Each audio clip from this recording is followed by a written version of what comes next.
But the science was a mechanism for him to tell a grand story about ourselves, our inner beings, our dreams, our desires, our goals, and how we solve problems.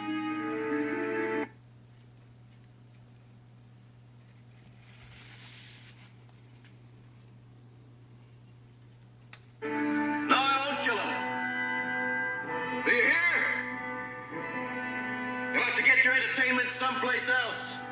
It gave me a set of values. You know, it's weird to say that about a television show, but, you know, to be an ethical person was to behave as these men did, as Kirk, Spock, and McCoy did. They wrestled with issues, and there was an enormous empathy for other people, people who thought differently than they did.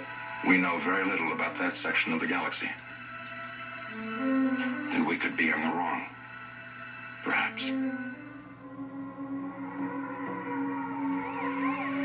You have to remember the time we were in. In 1963, we saw a president assassinated. A scene of indescribable horror. We saw cities burning down because people were rioting. We were in a war in Vietnam that a lot of people objected to. We felt there were stories to be told and issues to be presented under the guise of science fiction because we could get away with it under the guise of science fiction, so we did.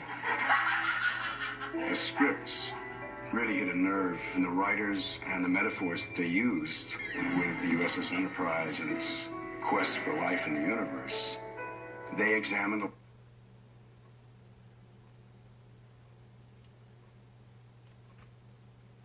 Get away with it under the guise of science fiction, so we did. the scripts really hit a nerve.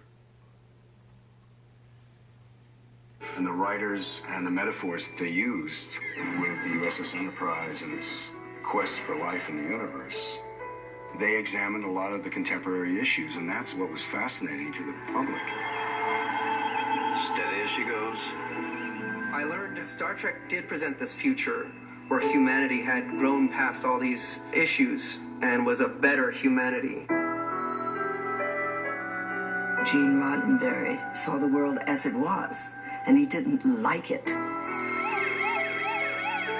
It bothered him very, very, very much that the world was not as it should be.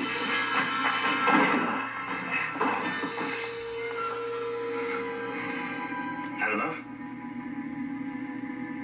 I didn't realize what it took to get under that thick hide of yours.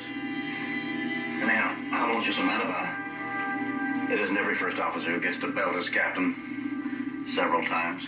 This episode was written by Dorothy Fontana at a time when there were very few female writers on television. I had stopped being a production secretary. I had quit and said, I want to be a writer. And Gene said, if you rewrite this script that's not satisfactory, which turned out to be This Side of Paradise, I will back you as the story editor. Was there protest because you were a woman? I mean, was that an issue at that time for people? It might have been an issue somewhere. I never heard about it. Never heard about it? No, because Gene said, I want her. She knows the series. He was very strong on backing women. I mean, obviously, he backed Nichelle Nichols as the Black Lieutenant. There were stations in the South that said, we're not going to carry this show. And Gene basically just said, off. Well, Laura, you're the only one who can do it.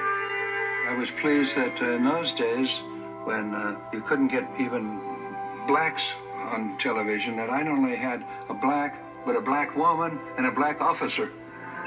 You are away from your post, mister. And that'll show. I told Gene after the end of the first season that I would not be returning to the show. We terrified and overwrought. That I wanted to return to my first love, which is musical theater. But I didn't know that meeting a Star Trek fan would change my life. I was told that fan wanted to meet me, and I turned and looked into the face of Dr. Martin Luther King. I was breathless. He says, yes, I'm the Trekker. I'm a Star Trek fan. And he told me that Star Trek was one of the only shows that his wife, Coretta, and he would allow their little children to stay up and watch. And thanked him, and I told him that I was leaving the show.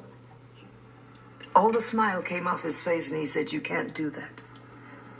He said, don't you understand that for the first time, we are seen as we should be seen? You don't have a black role. You have an equal role. And when I went back to work on Monday morning, I went to Gene's office and I told him what had happened over the weekend. And he says, welcome home. We got a lot of work